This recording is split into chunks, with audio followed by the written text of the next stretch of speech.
사랑하는 것, 또 공의로운 것, 이것은 어떤 사람이 한 사람이 갖기에는 좀 어려운 일처럼 보입니다. 왜냐하면 사랑이라는 것은 허물도 덮어주는 것인데, 공의로운 것은 잘못에 대해서 분명하게 벌해야 되는 것이기 때문에 그렇습니다. 그런데 이런 전혀 다른 특징이 완전히 드러나는 것이 하느님을 설명하는 그런 표현이 됩니다.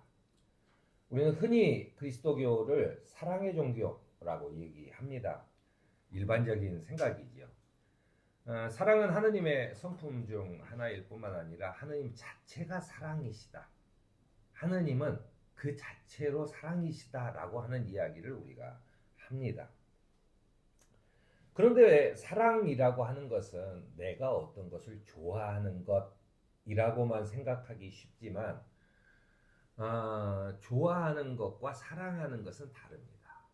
좋아하는 것은 내가 일방적으로 좋아하는 것이에요.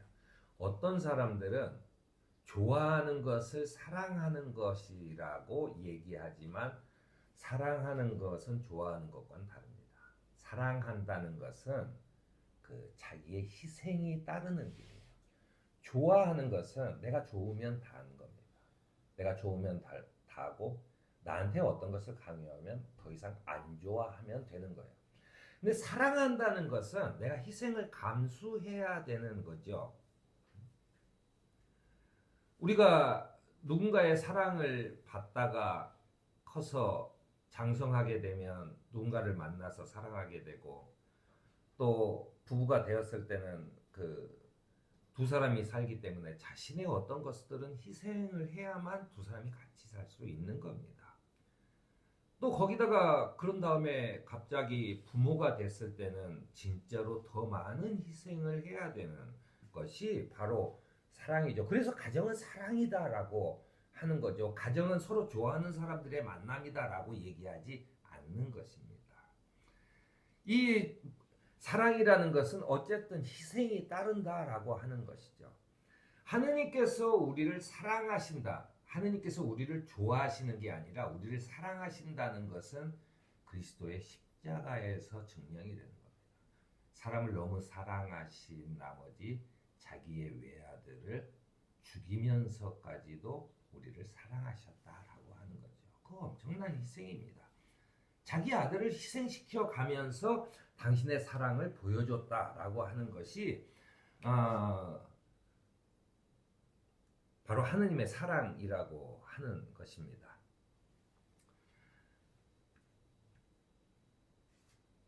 우리가 익숙하고 대중적인 사랑의 고백은 요즘에는 이제 결혼식에서 이 사랑의 고백을 옛날처럼 주례사가 검은 머리 팥뿌리 이런 얘기는 안 하고, 요즘에는 각자가 적은 사랑의 고백들을 하더라고요. 그래서 예전에는 결혼식이 늘상 지루하고 그랬는데 요즘에는 결혼식이 참 재밌어요. 각자 자신들의 뭐라 그럴까, 자기 자신의 개성들이 아주 돋보이는 그런 결혼식들이 많이 있어서 요즘의 결혼식들은 보는 게 참 즐겁습니다. 그런데 어쨌든 결혼이라고 하는 것은 맹세가 필요한데, 그것은 건강하든지 병들든지 넉넉하든지 가난하든지 높아지든지 또는 비천하게 되든지 어떤 경우에라도 서로를 향한 사랑은 변치 않겠다, 이런 선언들이 기본을 이루죠. 그것은 사랑이라는 것은 좀 더 희생적인 것을 강요한다는 얘기예요. 희생을 강요한다는 얘기예요. 우리가 하느님을 사랑하기 때문에 내가 이 세상에서 하느님의 사랑을 실천한다라고 했을 때도 내 희생을 강요받는 겁니다. 내가 그냥 언제나 허허 웃으면서 이래도 흥 저래도 흥 라고 사는 것이 하느님의 사랑을 실천하는 게 아니고, 나도 어떤 하느님의 무조건적이고 희생적인 그런 그리스도의 사랑을 조금씩 닮아가는 것, 그것이 내가 하느님의 사랑을 안고 살아가는 모습이다라고 하는 것입니다. 여기에다가요, 이사야 선지자는 주님께서는 너희에게 은혜를 베푸시려고 기다리시며 너희를 불쌍히 여기시려고 일어나신다. 참으로 주님께서는 공의의 하느님이시다. 주님을 기다리는 사람은 복되다라고 얘기합니다. 그 정의를 지키는 하느님이라는 거죠. 그 자기를 희생해 가면서 사랑하시는 하느님이 정의를 지키는 일에는 아주 단호하시다라고 하는 이야기예요.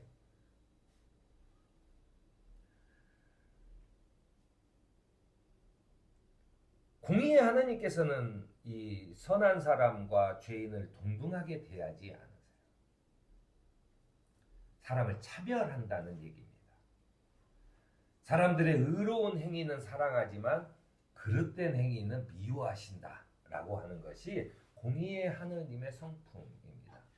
그러니까 자기의 것은 외아들이라고 할지라도 희생하시는 사랑의 하느님이 그 사람들을 차별하신다는 거예요. 어떻게 차별하냐면 죄인과 선한 사람을 동등하게 대하지 않으신다라고 하는 선언입니다. 하나님께서는 외아들을 희생시킬 만큼 죄인된 우리를 사랑하신다라는 그런 이야기입니다. 그래서 십자가라는 것은 죄를 벌하지만 죄인인 우리 인간은 사랑하시는 하느님의 성품을 볼 수 있는 겁니다.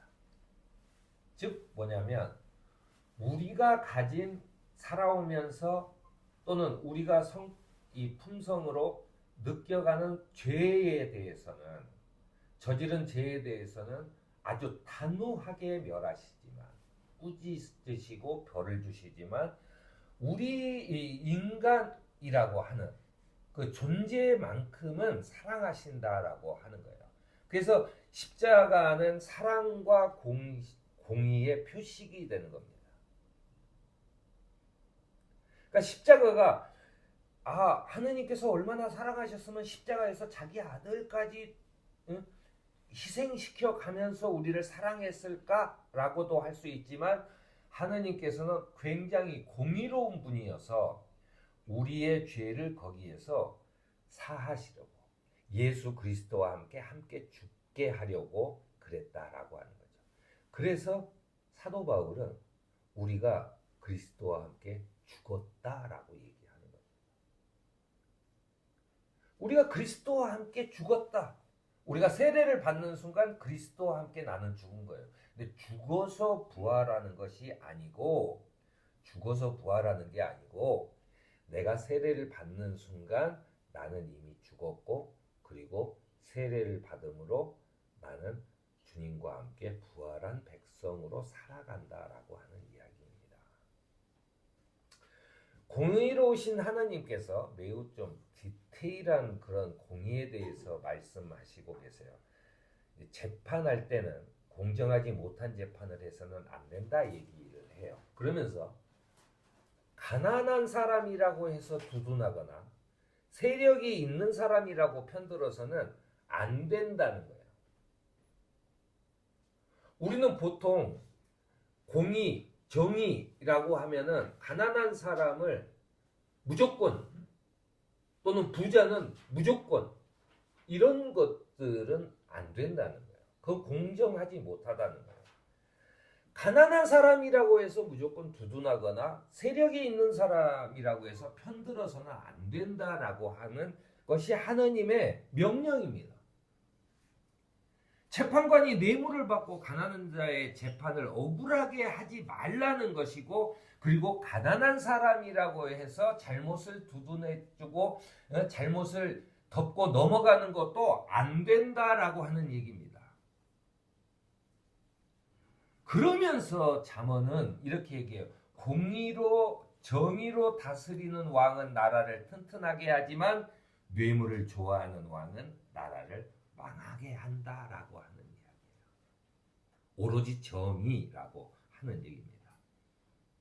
공의로만 왕위가 굳게 설 수 있다라고 하는 얘기를 하고 있는 겁니다.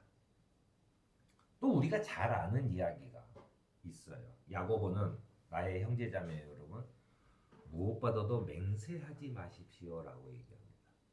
사실은 이 세상에 절대적인 건 없어요. 내가 무엇을 맹세한다는 것은 굉장히 나쁜 말로 하면 건방진 생각입니다. 왜냐하면 인간은 영원할 수가 없어요. 절대로 이런 얘기는 맞지 않는 거죠. 그러면서 이렇게 얘기해요. 하늘이나 땅이나 그 밖에 무엇을 두고도 맹세하지 마십시오. 다만 예해야 할 경우에는 오직 예라고만 하고 아니요 해야 할 경우에는 오직 아니요라고만 하십시오. 그래야 여러분은 심판을 받지 않을 것입니다. 라고 야고보가 얘기하고 있어요. 누구나 아닌 것은 아니라고 하고 그런 것은 그렇다고 한다면 정의로운 사회가 이루어질 것입니다. 너는 나를 좋아하면서 왜 아니라고 해? 라고 얘기하면 안 돼. 왜냐하면 하느님의 사랑이라는 것은 그냥 무조건 좋아하는 눈이 먼 사랑이 아니라 하느님의 사랑은 희생의 사랑이에요. 자기를 희생하신 사랑이에요. 그렇기 때문에 뭐냐면 아닌 것은 아니라고 하고 그런 것은 그래야 하는 거예요. 그것이 바로 사랑이에요. 정확하게. 이런 일들이 무시될 때 다른 사람들과 사회에 해를 끼치는 겁니다. 무조건 체면 때문에, 뭐 때문에 아닌데도 그렇다라고 얘기하는 사람들 때문에 그렇게 되는 겁니다. 무조건 그렇다 하니까는 사형 선고를 받아도 시원치 않을 그런 극악무도한 범죄자들이 소위 자기도 예수를 믿게 됐다며 자기는 하느님한테 용서를 받았다며 모든 아닌 것을 자기 스스로가 내라고 해버리는 그런 세상을 보면 우리는 얼마나 답답해요. 그러나 하느님은 그런 분이 아니라 정의의 하느님이고 또 동시에 사랑의 하느님이라는 얘기입니다. 우리를 사랑하시고 또 의로우신 주님께서 우리에게 요구하시는 삶을 깊이 생각하며 하루하루를 살아가는 저와 여러분이 되기를 바랍니다. 아멘.